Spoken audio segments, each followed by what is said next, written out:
Lux presents Hollywood. The Lux Radio Theater, starring Maureen O'Hara, John Payne, and Edmund Gwenn, in Miracle on 34th Street.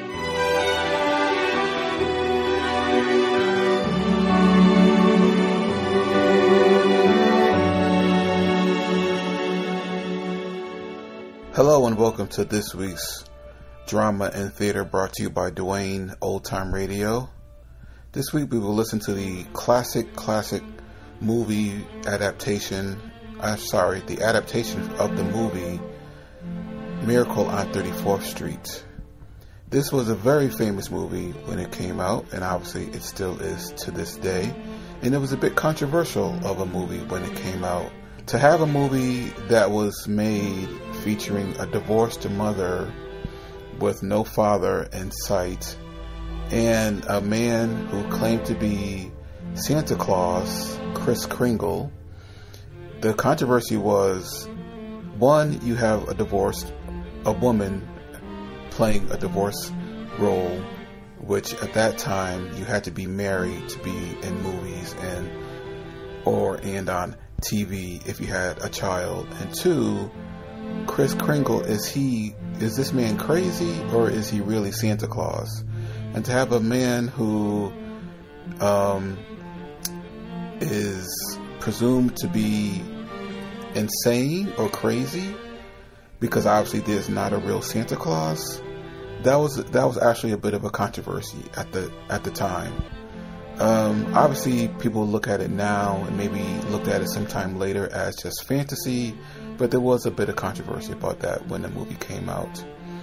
And I'm sure most of you, if not all of you, have seen the movie featuring a very young Natalie Wood, who grew up to be a very famous actress in her own right as an adult. Unfortunately had a tragic ending, a bit of a controversial ending, but we're not going to get into that.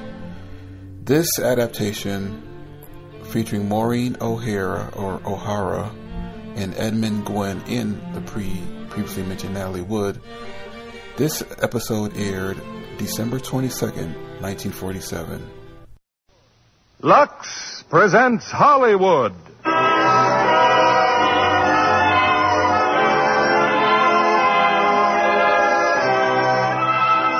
Lever Brothers Company, the makers of Lux Flakes, bring you the Lux Radio Theater, starring Maureen O'Hara, John Payne, and Edmund Gwenn in Miracle on 34th Street.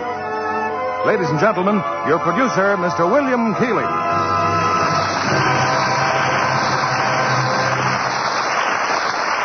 Greetings from Hollywood, ladies and gentlemen. Our Christmas present to you is the new Christmas classic of our time, Miracle on 34th Street.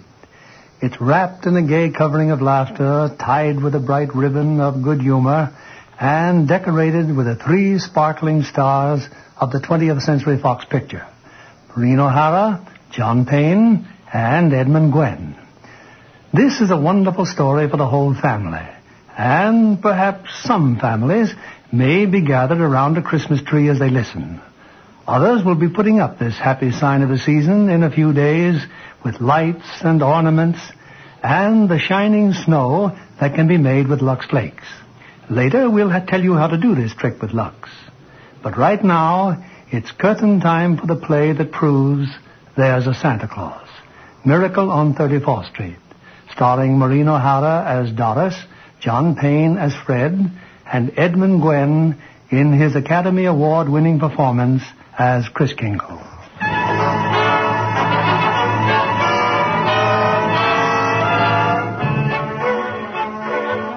It's Thanksgiving Day in New York City.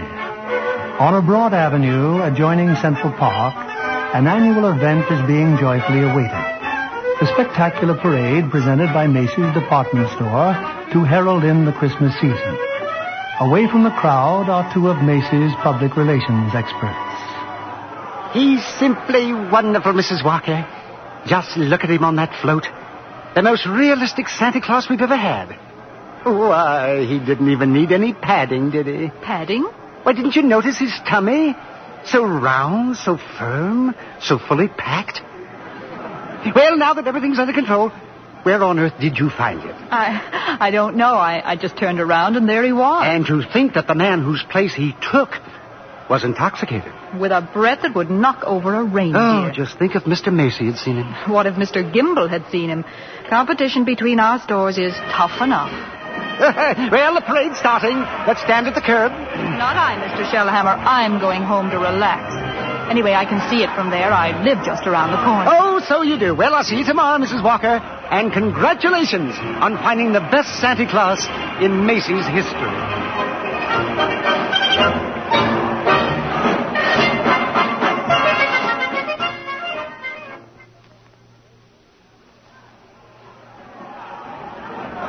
Certainly is a wonderful parade, Susan.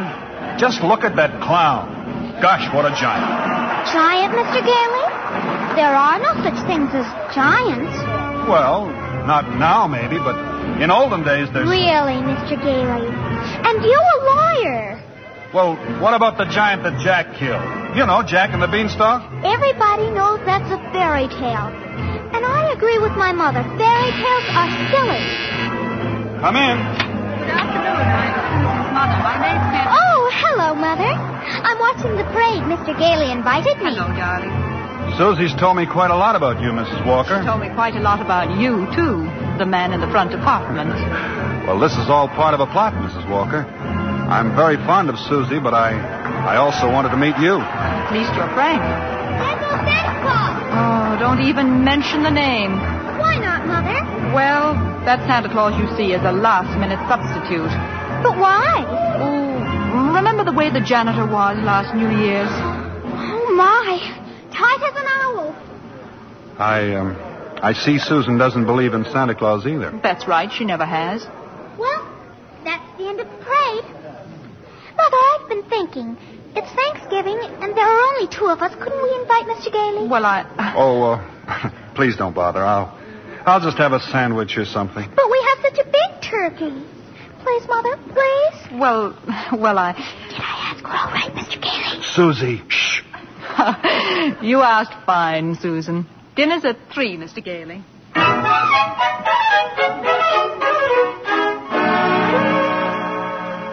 Hello, Mrs. Walker. Yes, Mr. Shellhammer. Your maid said you were at Thanksgiving dinner, but I just had to tell you.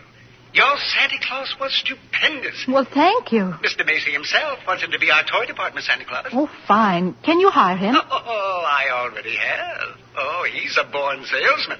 I just feel it. Good. We'll talk about it in the morning. Thanks for calling, Mr. Shellhammer.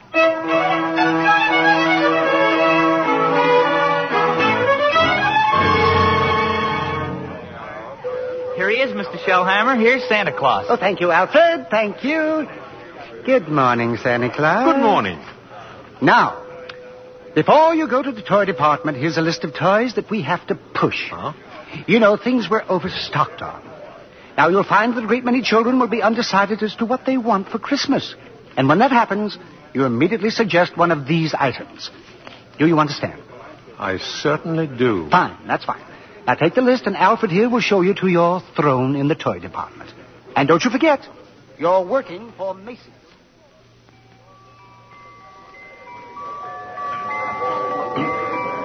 Are you really Santa Claus? Why, of course I am. What do you want for Christmas, little boy? I want a fire engine with a real hose that squirts real wet water. And I won't do it in the house. I'll only do it in the backyard. I promise. And I promise you'll get your fire engine. You see, Mama, I told you you'd get me one. That's fine. That's just dandy. You wait here, Mortimer. Mama wants to thank Santa Claus, too. Yes, madam? So what's the matter with you? No. What's the trouble? I told you before, didn't I? The kid wants a fire engine, but there isn't one to be had anywhere in town. Macy's ain't got any. Gimbel's ain't got any. Nobody's got any. My feet are killing me, and you say, okay, he gets the fire engine. But you can get those fire engines at Schoenfeld's, Lexington Avenue. Only $4.50, a wonderful bargain. Schoenfeld? Yes.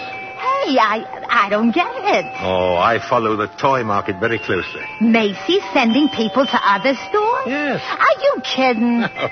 The one important thing is to make the children happy. Whether Macy's or somebody else sells the toy doesn't matter. Don't you feel that way? Who, me? Yes. Oh, yes, sure. Only I didn't know Macy's did. I don't get it. I just don't get it. Who's next, please? Right this way to see Santa Claus. All right, little girl. You're next. Of course, little girl. You want some roller skates? Well, you shall have them, too. Mama, he's going to bring me some roller skates. And he has some fine skates here at Macy's, haven't you, Santa Claus? Oh, they're good skates, all right, but not quite good enough. Now, I left some really wonderful roller skates at Gimbel's.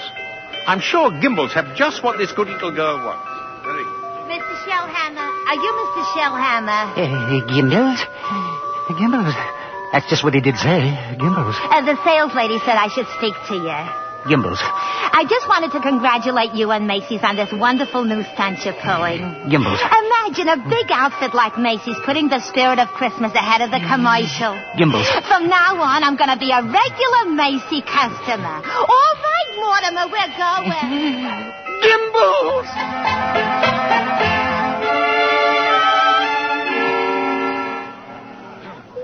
And there's the toy department over there, Mr. Gailey. You certainly know all about Macy's store, don't you, Susan? Well, that's because my mother works here. But I still think it's silly bringing me here to see Santa Claus. Well, I just feel that when you've talked to him, you might... Okay, Mr. Gailey. I'm certainly willing to try.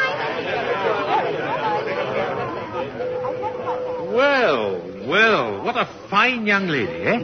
And what's your name, little girl? Susan Walker. What's yours? Mine? Kris Kringle. I'm Santa Claus. Oh, you don't believe that, eh? You see, my mother's Mrs. Walker. Oh. But I must say you're the best-looking Santa Claus I've ever seen. Really? Your beard, for instance. It doesn't have one of those things that goes over your ears. That's because it's real. Just like I'm really Santa Claus. Now go ahead, pull it.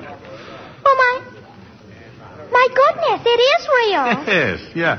And now what would you like me to bring you for Christmas? Nothing, thank you. Whatever I want, my mother will get.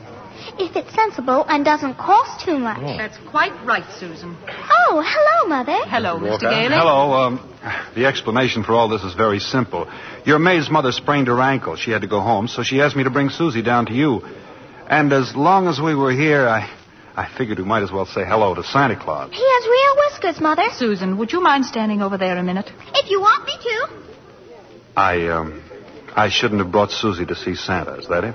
Now you're making me feel completely heartless. I'm sorry. Don't you see, I tell Susan that Santa Claus is a myth, and you sure are a very convincing old man with real whiskers. Well, whom is she to believe? Yeah, that's right, isn't it? When Susan was a baby, her father and I were divorced. And ever since then, I've protected my child by teaching her realities. If you don't believe in fairy tales and fantasy, you can never be hurt or disillusioned. We were talking about Susie, Mrs. Walker. And I must ask you to let me raise her as I see fit. All right, dear. The store's going to close soon. We'll run along to my office.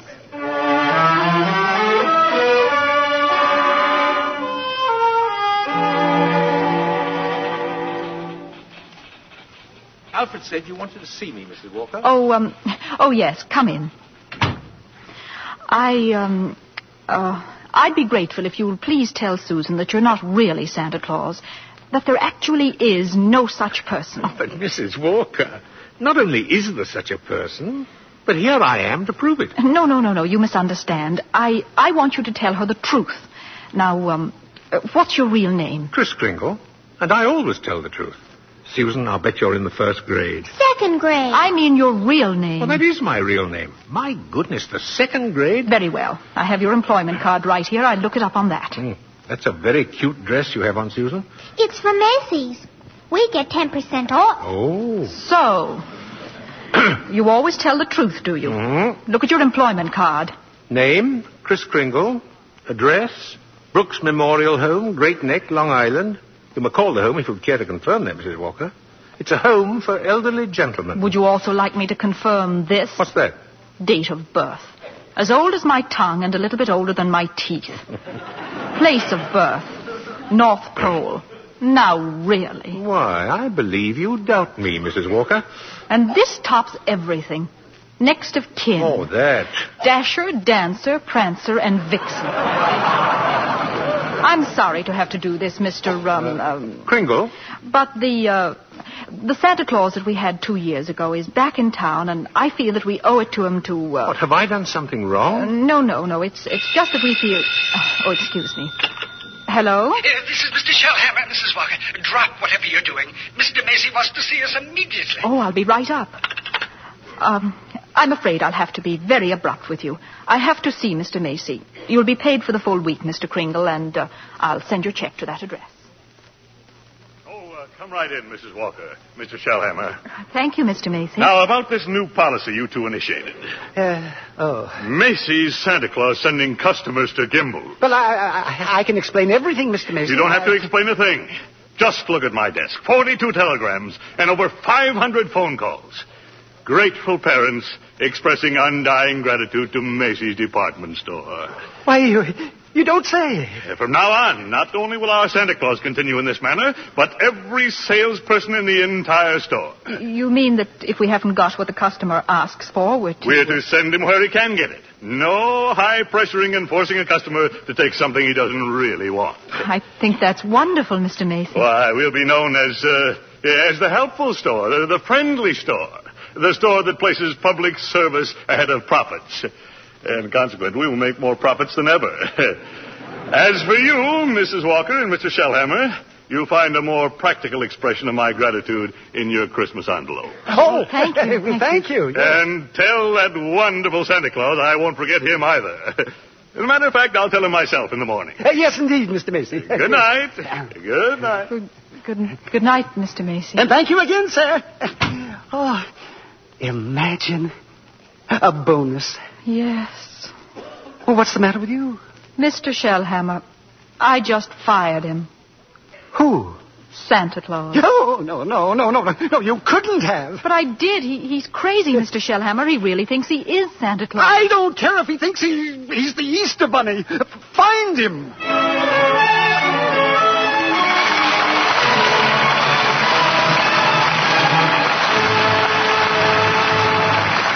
Act 2 of Miracle on 34th Street will continue in a moment.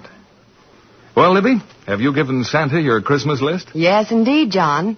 And number 1 on my list is a pair of Chinese pajamas with a 3/4 coat and little upstanding collar. Just like the ones Mata Torin wears in Rogue's Regiment. Perhaps you'd better have the wardrobe mistress at Universal International show Santa what you mean. Well, I'm sure Dick Powell or Stephen McNally could give him a good description. They found Mata very glamorous in this modern story of the French Foreign Legion. And what a villain Vincent Price is in Rogue's Regiment. Mm-hmm. I was on the edge of my seat through the whole picture. And you talk about a pair of pajamas. Well, they were very special. Mata liked them so well, she had 4 pairs made for her personal wardrobe. And she was delighted when they told her she could lux them. That's about the easiest care in the world. Especially now with the new tiny diamonds of Lux. Another triumph of the famous Lever Laboratories. These tiny diamonds are so much faster, they burst into suds the instant water touches them. And make wonderfully rich suds that last and last. Don't colors look marvelous when they're luxed? So fresh and new. No wonder smart girls say they won't risk wrong washing methods. Tests prove that with gentle care with Lux Flakes really makes a difference. Lux slips and nighties stayed new looking 3 times as long. And that's just like getting 3 pretty slips for the price of 1. A really thoughtful Santa would put a box of Lux Flakes in every lingerie gift next Friday night. Here's our producer, Mr. William Keeley. Act 2 of Miracle on 34th Street, starring Maureen O'Hara as Doris, John Payne as Fred, and Edmund Gwenn as Kris Kringle.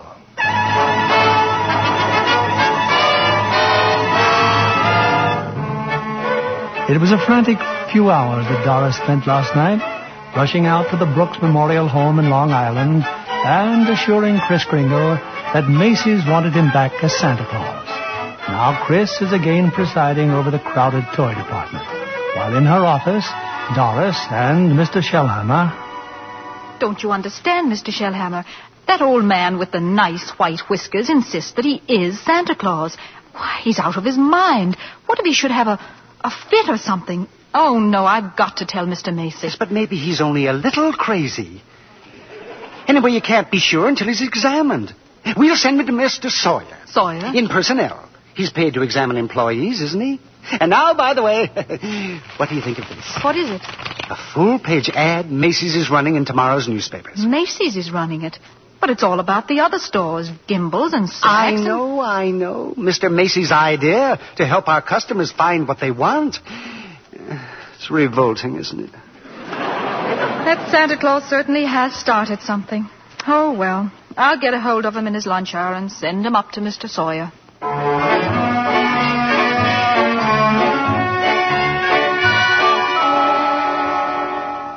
So I changed my clothes, Mr. Sawyer, and came right up. Oh. Well, then that's your own beard, huh? Oh, yes. Interesting complex in back of there. Why do you carry a cane? Always carry a cane, Mr. Sawyer. Well, that is when I wear street clothes. I carved this cane out of a runner from one of my old sleighs. What's that? With a fine, solid silver top. Who was the first president of the United States? Oh, give me a difficult one, like who was vice president under James Monroe? I'm conducting this examination. The answer is Daniel D. Tompkins. Oh. Yes. You're a rather nervous man, aren't you, Mr. Sawyer? Tell me, do you get enough sleep? My personal habits are no concern of yours. Now, what hand am I holding up? Right hand. How many fingers do you see? 3. Oh, dear. You bite your nails, too. Stand up now. Feet together. Arms extended. Muscular coordination tests? I've taken dozens of these tests. Mr. Sawyer, are you happy at home? What? That will be all, Mr. Kringle. The examination is over. Thank you.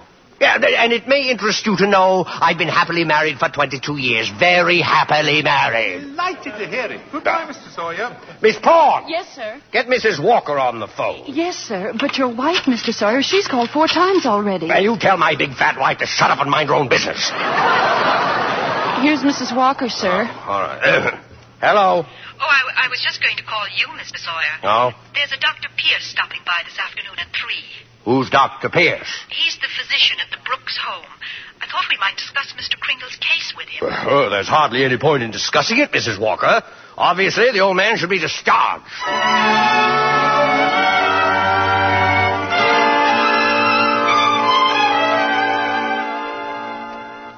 So, Dr. Pierce, Kringle should be dismissed immediately and sent to a mental institution. Oh, now, just a minute, Mr. Sawyer. He's deluded, saying that he's Santa Claus. It's a delusion for good. I found he only wants to be friendly and helpful. His whole manner suggests aggressiveness. Look at the way he carries that cane. Mrs. Walker, naturally, I can't discharge that loony, so when he exhibits his maniacal tendencies, please realize the responsibility is completely yours. Well, I'm right back where I started. Mrs. Walker, I assure you, Kris Kringle has no maniacal tendency. But if there's the slightest possibility of us causing any trouble... What trouble? All that needs happen is a policeman ask his name.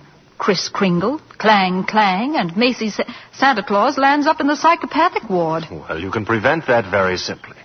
Now, there must be someone here at the store who could rent him a room. Then they could both come to work together. I'd just as soon he avoided that long train ride to Long Island anyway. You mean sort of take custody of him? Mm-hmm. Do you think that Mr. Kringle would agree to that? Oh, I'm sure he'll agree. Well, in that case... Now, let me see. Who do I know who could rent him a room?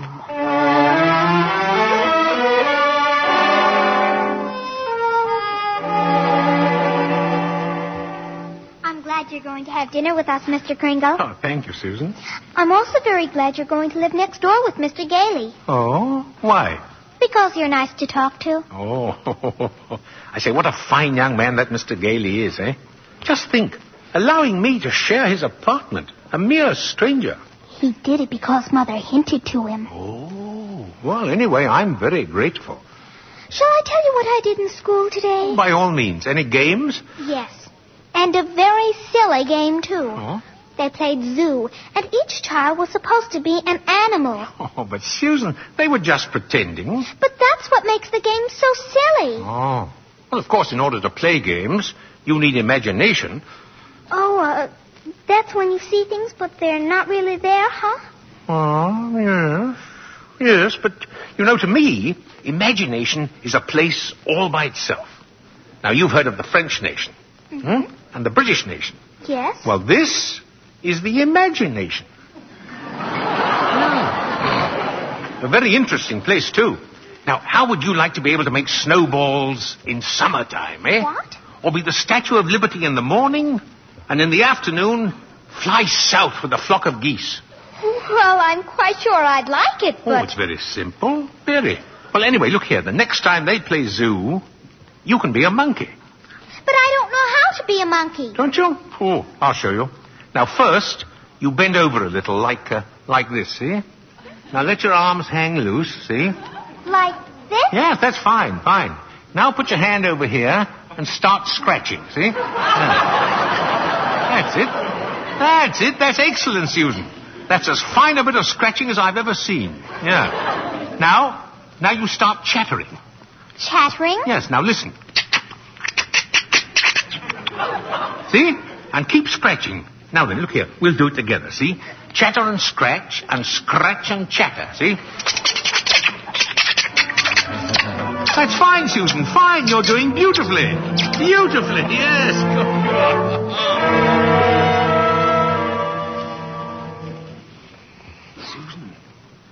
Susan, are you still awake? Uh-huh. I've just come in to say good night, Susan, that's all. Now, look here, about Christmas. There must be something you'd like for Christmas. Well, I've certainly thought about something, Mr. Kringle. You have? Well, what is it, eh? Tell me. It's right here on the night table, see? Oh. I tore this page out of a magazine. It's a picture of a house. Oh, that's what you want, is it? A doll's house? Colonial architecture? Oh, not a doll's house, a real house. A real house? Yes. And if you're really Santa Claus, you can get it for me. Now, wait a minute, Susie. What could you possibly do with a big house? Live in it with my mother. And a backyard with a big tree to put a swing on, and a garden, and a... Oh, well, why even discuss it? Susie, could I keep this picture? Just in case? I guess so. Thank you, dear. Thank you. Well, Mr. Gailey's waiting for me. Good night, monkey. Good night, Mr. Kringle.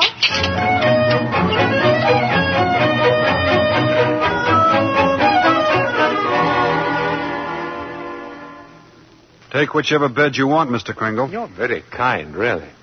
Tell me, Mr. Gailey, what is it you just do for a living, eh? Oh, I'm a lawyer. Haslip, Sherman, and Mackenzie. Oh.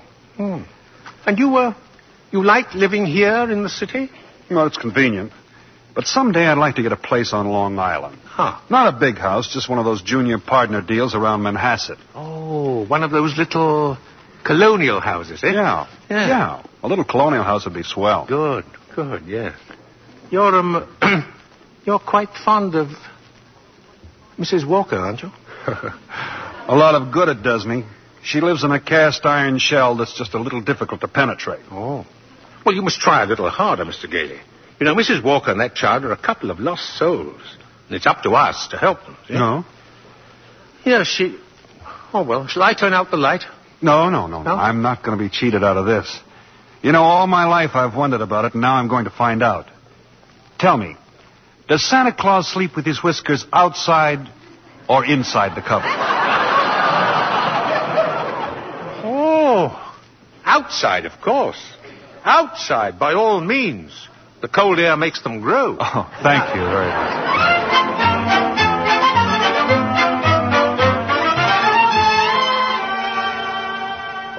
Come in, Mrs. Walker. Come in. Thank you, Mr. Macy. I've just heard something very exciting. You have? Well, let me tell you something very exciting.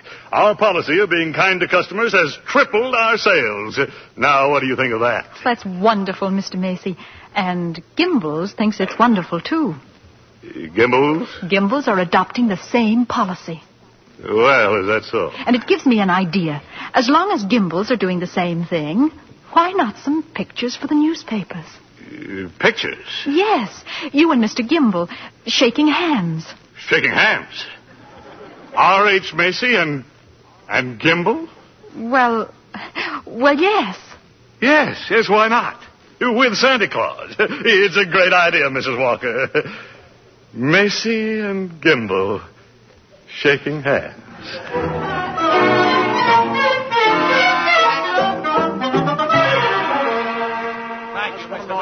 my dear. Smile. Oh, that's enough pictures, gentlemen. Thank you. Well, thank you very much. Well, Mr. Gimble? Come on, R.H. Now we'll go over to my store and get some really good pictures. Oh, just a minute. I have something here for Santa Claus. Here you are, Mr. Kringle. A check in appreciation of all you've done. Mr. Macy, why, that's most kind of you. I didn't think you were that generous, R.H. That's quite a check. What are you going to do with it, Mr. Kringle? Well, I have a friend, a Dr. Pierce. He needs a new X-ray machine. You buy the machine through the store. 10% discount. Nonsense. Come over to Gimbel's. We'll furnish it at cost. Oh, keep it up, gentlemen. Keep it up. At this rate, my friend will have a whole new hospital.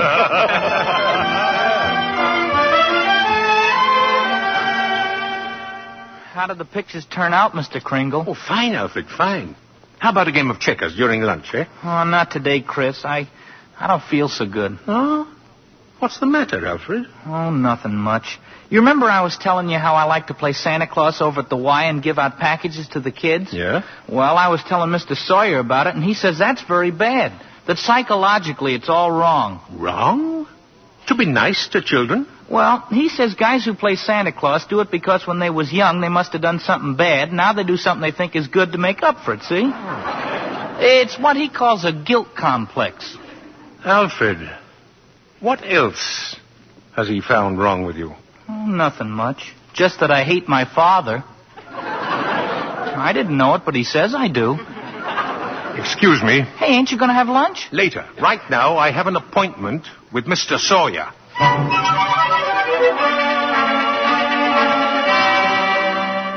What do you mean, breaking into my office like this? Are you a licensed psychiatrist? What business is it of yours? I have great respect for psychiatry and great contempt for meddling amateurs who go around practicing it. Oh, shut up. You ought to be horsewhipped. Taking a boy like Alfred and filling him up with complexes and phobias... I think I'm better equipped to judge that than you. Just because Alfred wants to be kind to children, you tell him he has a guilt complex. Yes. Having the same delusion you couldn't possibly understand. Oh. And don't you wave that cane at me. Either you stop analyzing Alfred, or I'll go straight to Mr. Macy and tell him what a contemptible fraud you are. Get out of here. Get out of here before I have you thrown out. There's only one way to handle a man like you.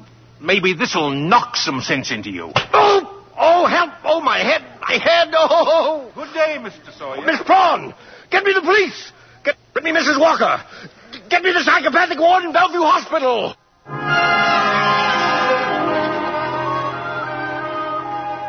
You can see Mr. Kringle now, Mr. Gailey. Thank you, nurse. Hello, Chris. Hello, Fred. Chris, I've been speaking to the doctors. They said they've given you some tests. Oh, yes. Same old tests. Except this time you failed to pass them. Chris, you deliberately failed. Why? Why? Well, because I had great hopes, Fred. I had a feeling Mrs. Walker was beginning to believe in me, and now I discover she was only humoring me all the time. But this wasn't Doris's idea at all. Mr. Sawyer had you sent up here before she even knew about it. But why didn't she come to me and explain things? Because she didn't want to hurt you. Oh, well, it's not just Mrs. Walker. Well, now, take Mr. Sawyer. He's contemptible, dishonest, deceitful, yet he's out there and I'm in here. Well, if that's normal, I don't want it. But you can't just think of yourself, Chris. What happens to you matters to a lot of other people. People like me who believe in what you stand for, and people like Susie, who are just beginning to. Chris, you're letting us down. Well, Fred, maybe you're right. Of course you're right. I ought to be ashamed of myself. Let's get out of here. Now, wait a minute. You flunked your mental examination, but good. Oh, yes, so I did. Oh. Well, anyway, you're a lawyer. You fix it. Hey, look, I can't just... Now, I won't let you down, and you won't let me down. Chris, now take it easy. Look, there'll have to be a hearing. If you're going to be committed, it has to be before a judge. Well, if I can do anything at all, it'll have to be in courtroom. Now, sit tight, Chris. I'll get an idea. I have to get an idea.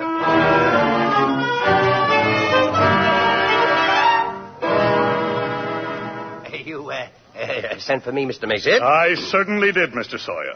I brought my family to the toy department to see our Santa Claus, and our Santa Claus isn't there. He's in Bellevue. Yes, Mr. Macy. Because he's a lunatic. Yes, sir, a lunatic.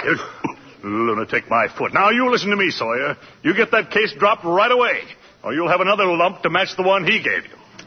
But it's out of my hands. Mr. Kringle goes to court in the morning. Well, just see that he's back in the toy department by afternoon. Now, get out of here.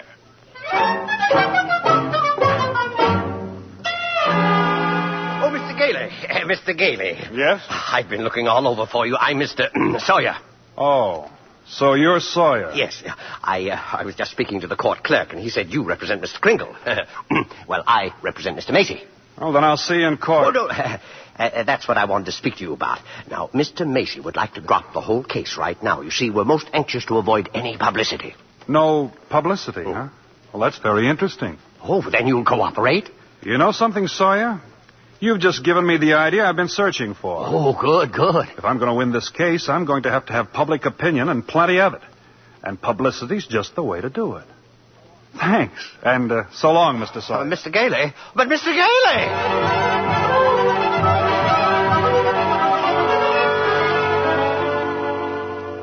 Look at these newspapers, Chris. Here. Evening Dispatch. Doctors doubt sanity of Santa who launched Goodwill campaign. Oh, my. Daily Bulletin. Macy's Santa Claus to have lunacy hearing. What's this one? The New York Express. Is Kris Kringle crazy? Court case coming. Kiddies cry calamity. You've driven the United Nations clear back to page 5. Well, get a good night's sleep, Chris. We go before Judge Harper at 10 tomorrow morning.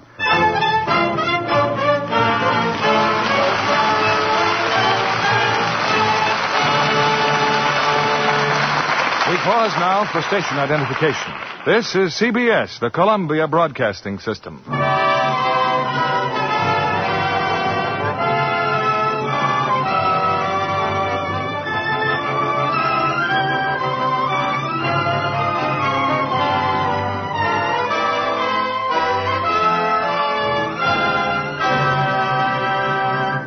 Our stars will return with Act 3 of Miracle on 34th Street in a moment. When a new player signs a contract with 20th Century Fox, she soon gets well acquainted with Miss Helena Sorrell, head dramatic coach. Helena, do you like to watch your pupils perform in a picture? Oh, of course, John, because I take a personal interest in them. I'm especially proud of Betty Grable in her new picture, When My Baby Smiles at Me. Betty's become a really fine dramatic actress. She certainly has. She and Dan Daly are magnificent as a couple of vaudeville hoofers. And Betty's costumes in When My Baby Smiles at Me gave me a thrill. And I was amazed how many things the wardrobe department washed with Lux Flakes.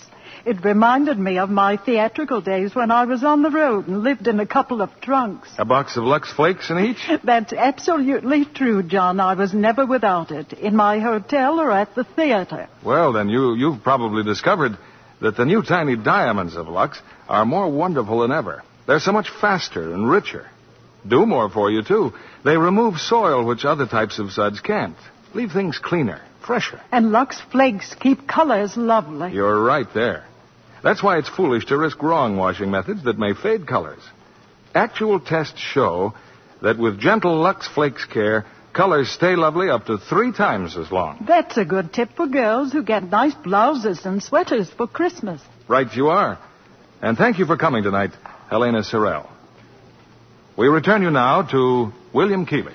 And the curtain rises on the third act of Miracle on 34th Street, starring Maureen O'Hara as Doris, John Payne as Fred, and Edmund Gwenn as Chris. For a few weeks, a jolly elderly gentleman named Kris Kringle has been working minor miracles as Macy's Santa Claus. But now his sanity has been seriously questioned. And in a crowded courtroom, Judge Harper listens patiently as the assistant district attorney summons Chris to the witness stand. Now, this is not a trial, Mr. Kringle. It's just a hearing, so you don't have to answer any questions. Now then, where do you live, please? Well, it seems to me that's what this hearing will decide, won't it? Mr. Kringle, do you believe that you are Santa Claus? Of course I do. That's all, Your Honor. The state rests its case. Well, Mr. Gailey, Your Honor, Mr. Mara contends my client is not sane because he believes he is Santa Claus. An entirely logical conclusion. Anyone who thinks he's Santa Claus is crazy. Your Honor, you believe yourself to be Judge Harper. Yet no one questions your sanity because you are Judge Harper, do they? Mr. Kringle is the subject of this sanity hearing, not I. Well, Your Honor, I intend to prove that Mr. Kringle is Santa Claus. Mr. Mara, I thought you said this was a cut-and-dried sanity hearing. I thought it was, Your Honor. In view of Mr. Gailey's statement, I'll have to review the entire background of this case. Court's adjourned till tomorrow morning.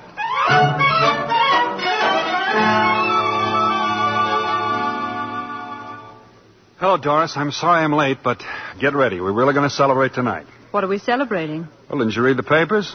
Santa's mouthpiece throws bombshell in New York Supreme Court. Oh, Fred, you're not really serious about this. You can't possibly prove that Kris Kringle is Santa Claus. Well, you saw Mr. Macy and Mr. Gimble shake hands. That wasn't possible either. What does your firm have to say about it? Hayslip and Mackenzie and the rest of them. That I've jeopardized their prestige, and either I drop this impossible case or they'll drop me. You see? So I beat them to it. I quit. Fred, you threw away a career because of a sentimental whim? I'll open my own office. And what kind of clients will you get? Oh, probably a lot of people like Chris who are being pushed around. That's the only fun in law anyway. Doris, look. Don't you have any faith in me at all? Oh, it's not a question of faith. It's just common sense. But faith is believing in things when common sense tells you not to. It's not just Chris that's on trial. It's everything he stands for. Human kindness and love and dignity. Fred, listen. We've seen a lot of each other the last couple of weeks. I've become fond of you. We've talked about some wonderful plans, haven't we? And then you do this. Go on an idealistic binge, throw away your security, and expect me to be happy about it. And I expect too much. Is that it? Well, that's then, I guess. Good night, Doris.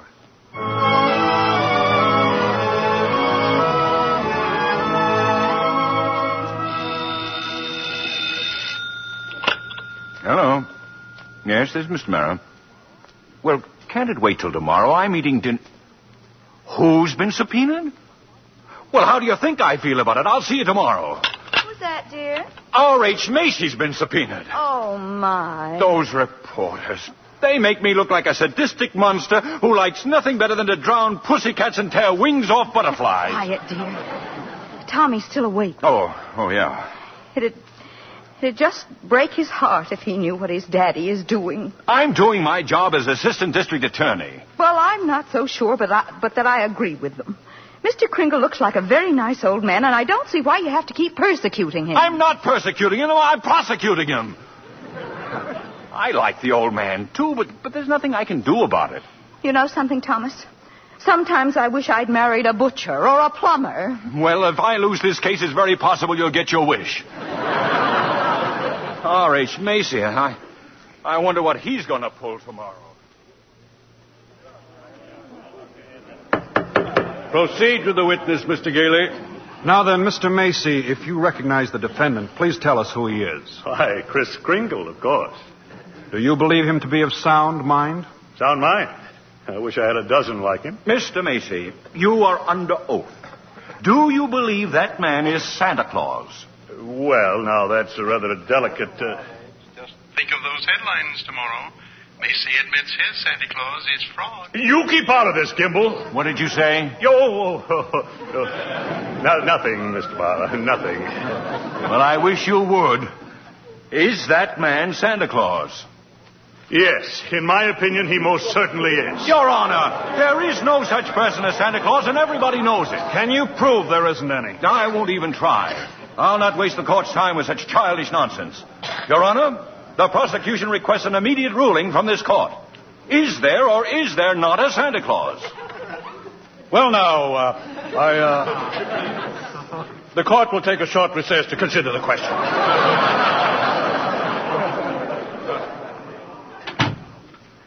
Hello, Henry. Why, Charlie, what are you doing here? Got an old friend visit you in your chambers? And if you ask me, you never needed a friend like you do now. This Kringle case?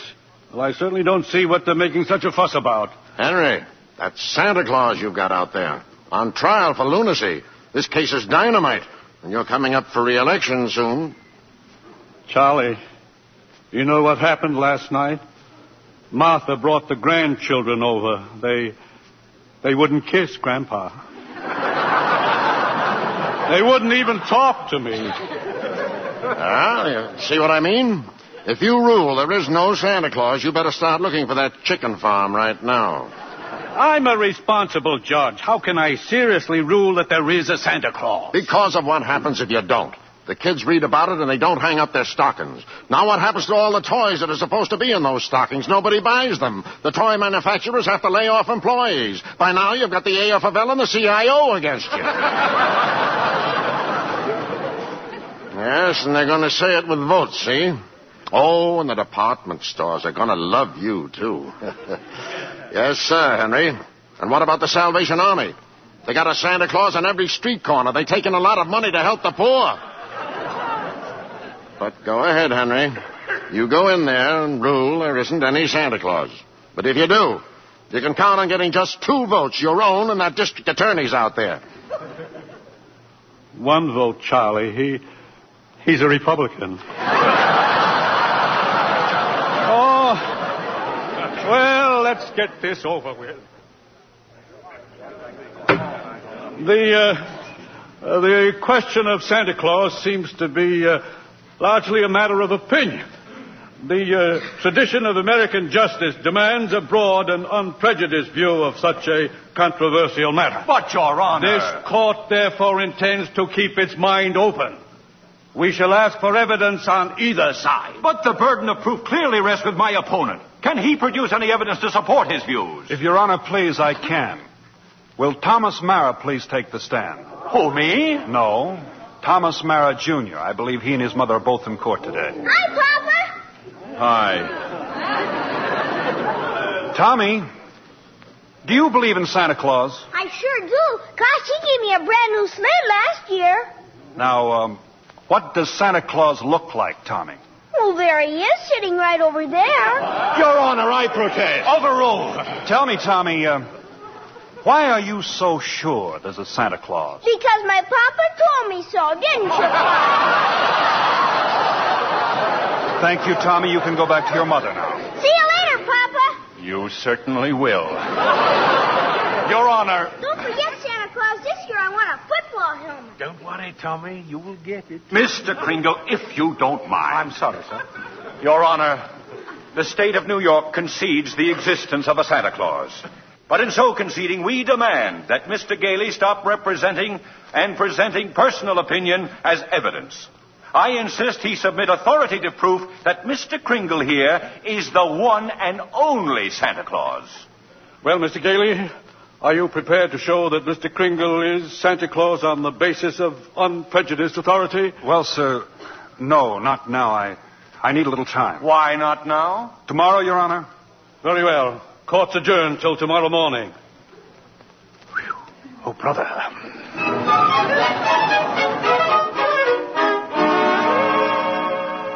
Now come, Susan, dear, finish your supper. But I can't, Mother.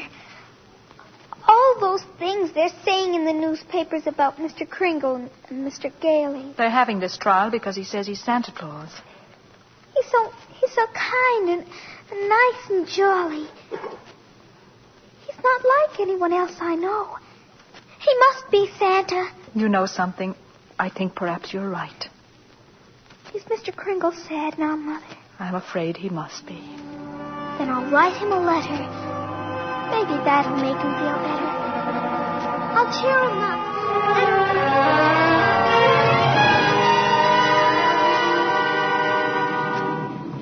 Oh, postman. Yeah, lady? Would you mind taking this letter? Oh, sure, lady. We're going straight down to the post office now. Okay, Louie, take it away. Well, what do you know, Louie? Another letter for Santa Claus. Hey, here's a new one. Instead of the North Pole, this kid's got it addressed to Chris Kringle, New York County Courthouse. Well, the kid's right. Huh? Oh, yeah, sure. They got him on trial down there. He claims he's Santa Claus, and the DA claims he's nuts. Hey, I got an idea. Huh? How many Santa Claus letters we got down there in the dead letter office? Oh, who knows? Must be 50,000 bags and bags all over the joint. You mean? But, Frankie, why not? Wouldn't it be nice to get rid of them all? Wouldn't it? Boy, oh boy. Look, Louie, as soon as we get to the post office, we go and see the supervisor. You know something? I bet we both get promoted.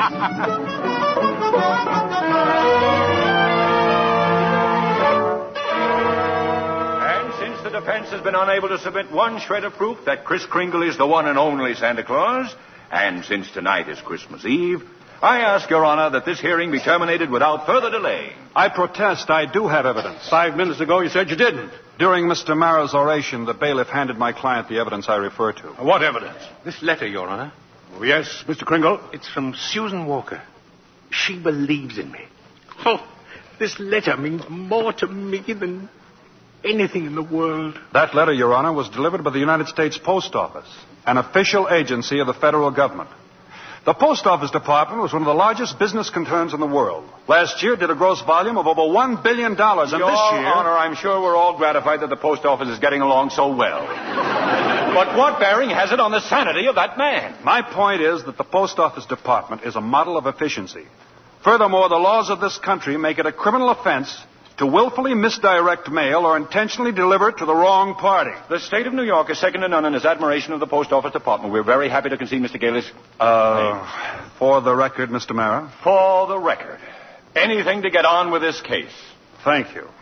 Your Honor, that letter just received by Mr. Kringle is positive proof that a competent... One letter is hardly positive proof. I have further exhibits, Your Honor, but I hesitate to produce them. Come, Mr. Gailey. Put them here on my desk. But, Your Honor, I don't... said put them on my desk. All right, boys, bring them in. Your Honor, what is this? Empty those mail sacks on Judge Harper's desk. Bring them all in or be fined for contempt of court. No, just a second here. We'll do it, Your Honor, through rain, through sleet, through courtrooms, anything. We deliver. Mr. Gailey. Your Honor, every one of those letters and every one of those mail sacks is addressed to Santa Claus. The post office is to deliver them. Therefore, the Post Office Department recognizes Kris Kringle to be the one and only Santa Claus. Since the United States government declares this man to be Santa Claus, this court will not dispute it. Case dismissed. And for heaven's sake, get this mail out of my courtroom.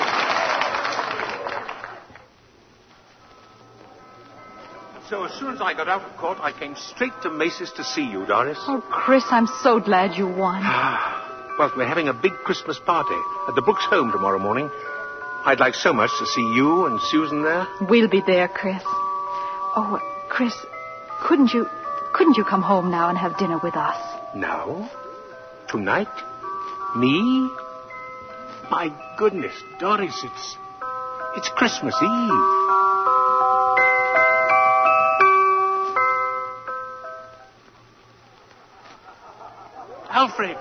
Alfred, look who came all the way out here to the home, just for our Christmas party. Chris, it's Mr. Macy. Mr. Gimble, too. Oh, excuse me, Alfred. Mrs. Walker and Susan have to leave now, and I want to see them before they go, so forgive me, will you? But, Susie, darling, you got so many presents. Not the one I wanted. Not the one Mr. Kringle was going to get for me. Well, what was it? Doesn't matter.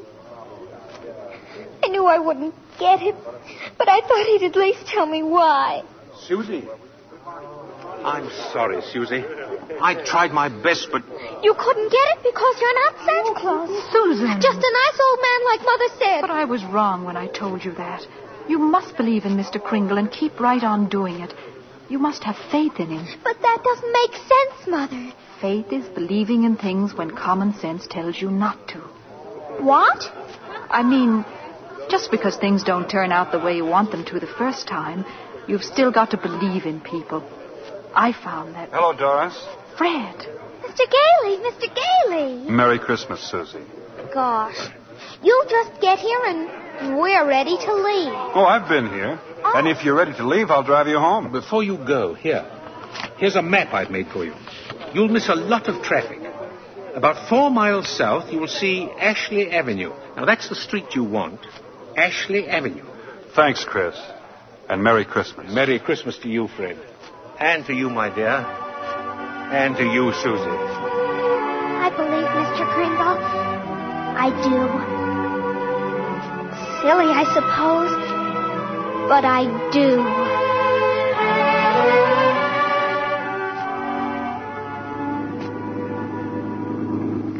I don't understand it, Fred. The map Chris gave definitely says Ashley Avenue. We've been on Ashley Avenue now for... Oh, stop the car, please! Susie, what is it, darling? What's the matter? There it is! The house! The house! Susie! What in the world? She's running into that house. But at least there's no one home. It's brand new. It's just been built. Yeah, for sale, it says. For sale. What on earth is that child up to? Susie! Hey, Susie! Here I am! Upstairs! Now, come right down. You know you shouldn't run around in other people's houses. That's strange. I'll say. No. I mean this house. I've seen this house somewhere. I know I have. Maybe in a magazine or... Mother! It's our house. It's the one I asked him for, Mr. Kringle. Mr. Kringle? I know it is. Oh, you were right, Mommy. You were right. Susie. Mommy told me that if things didn't turn out just the way you wanted them at first, you've still got to believe. And I kept believing. And you were right, Mommy. Mr. Kringle is Santa Claus. Now where are you going? In back to see if there's a swing. There is one. Oh, there is one. You told her that? About believing? Well, you told me, Fred. A sign outside. For sale, huh? Well, we can't let her down, can we? I never really doubted you. It was just my silly common sense. It even makes sense to believe in me now. I must be a pretty good lawyer. I take a little old man and legally prove to the world that he's Santa Claus. Now, you know that couldn't be. Fred! What's the matter? There. In the corner. By the fireplace. Oh, no. No. It can't be. It couldn't. A cane. Chris's cane. Well, there couldn't be two canes like this anywhere in the world. Silver handle and all. Hey, you know something? Maybe I didn't do such a wonderful thing after all.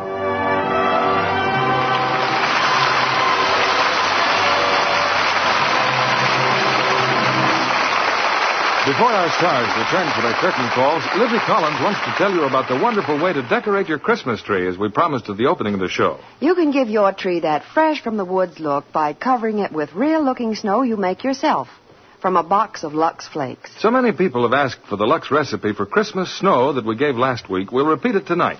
Listen carefully. Take a large box of Lux Flakes. Gradually add 2 cups of lukewarm water and beat with an egg beater until it has the consistency of thick whipped cream. Then, with your fingers, spread the mixture over the branches of your tree. And that's all. This snowy covering dries quickly. It won't melt and lasts as long as the tree. Ask your dealer for a copy of this Christmas snow recipe. I don't know of any other decoration that costs so little, yet does so much for your tree. It looks lovely used just with tree lights, or you can add your usual ornaments if you prefer. Try it on your mantel decorations and table arrangements, too. It gives them a very professional look. And makes the whole house look more Christmassy. Now, I'll repeat that recipe. Take a large box of Lux Flakes. Gradually add about 2 cups of lukewarm water and beat with an egg beater. While moist, spread the mixture along the branches. If you want extra glitter, shake on some shiny artificial snow before the mixture dries. Let the children help. They'll love doing it and love the snowy tree. Back now to our producer, William Keeley. Mr. Kringle's reindeer are waiting on the roof, but we've asked him to pause a moment before he leaves and come back to the footlights with Maureen O'Hara and John Payne. Ladies and gentlemen, it was a real thrill to everyone in Hollywood when Edmund Gwenn topped his entire 53 years as an actor with his great performance as Kris Kringle. Thank you. Thank you very much, Bill. Everyone connected with Miracle on 34th Street, from George Seaton, the author-director, to the prop man, helped me. They all believed in Santa Claus. How could we help it? I suppose you've got a strenuous time ahead, Chris. Yeah? Covering the entire world in one night. John, if everyone believed in Santa Claus, peace would break out all over the world in 30 seconds. I hope you won't be too busy to stop at my house. I'll have my stockings hung up. Oh, well, I'll stop in, Maureen, but seems rather futile. Why, Chris? Well, I couldn't possibly fill her stocking as well as she does. I see what you mean. Bill, after that, I think you'd better tell us all about next week's play. Next week, Maureen, a play straight from your native land. It's the 20th Century Fox picture, The Luck of the Irish. And the stars? Well, we have a superb cast. There's Dana Andrews, Ann Baxter, and Cecil Kellaway. This is a delightful romance, presided over by a most mysterious leprechaun in the person of Cecil Kellaway. I know you'll all enjoy it. We'll be looking forward to it, Bill. And good night. Good night. Good night. Can I give anybody a lift in my sleigh? Good night and a Merry, Merry Christmas.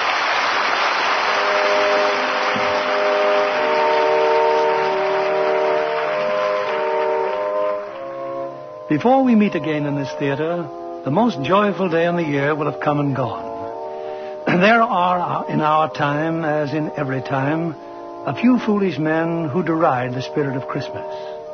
But in every country and in every time, they are overwhelmed by those who find in it the hope and happiness of the future, by those of us who believe in our hearts that there can be peace on this earth and goodwill among all men. On behalf of Lever Brothers Company and of us in the Lux Radio Theater, may I wish all of you the happiest of holidays.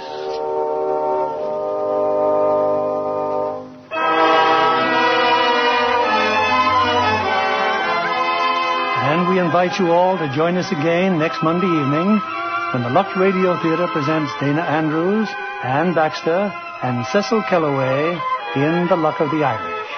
This is William Keeley saying good night and Merry Christmas.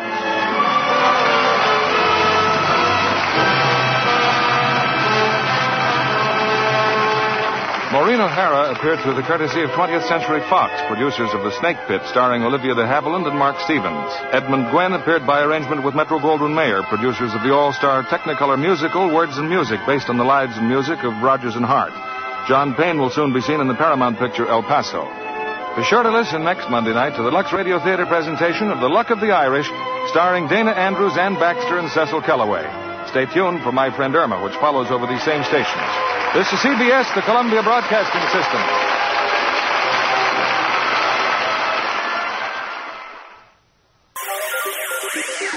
Thank you for listening, and I hope you enjoyed Miracle on 34th Street. Next week, we will listen to Three Men that aired on Radio City Playhouse. That's another Christmas drama. If you enjoy what I'm doing, you are welcome to subscribe to any of my channels, or all of my channels if you really, really enjoy what I'm doing. And then you will get notifications whenever new posts are posted, or whenever new episodes are posted. You can also listen to all of my podcasts on my website, otr.duane.media. You can also follow me on Instagram at duane.otr. Subscribing is 100% free, and it would really help me out by letting me know how I'm doing. Well, hope you enjoyed, and until next time, stay safe, wish you well, peace.